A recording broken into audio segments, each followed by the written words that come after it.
minnettar. Yiğitleme tüyleme yetiştirler yoluna mühimdir ok olsun. Emmeten bir haytına mikrofonu edin. Sohbet edilen yaşanır.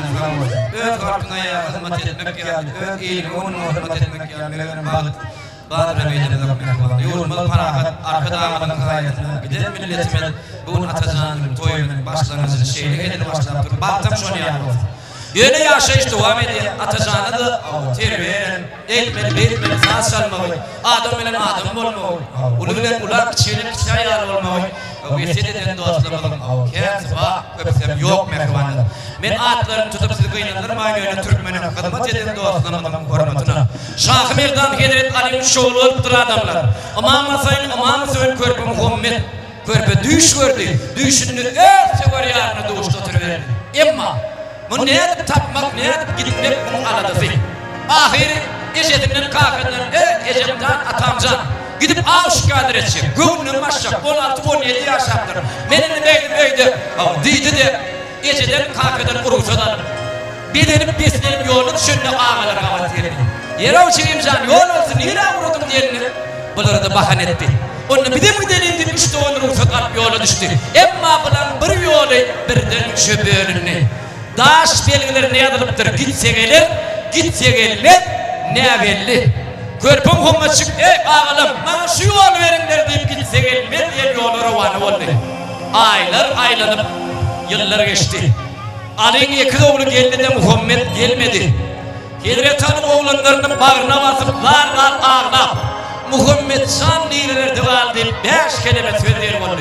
Şeylelikte Balam hanı diyen Türkmen halk kaydımı dünyaya inip yediğini küllü Türkmeni ebedi yadigar kaldı. Atamcan altın olsun çığımca dinle din canım mehvanlar.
Hey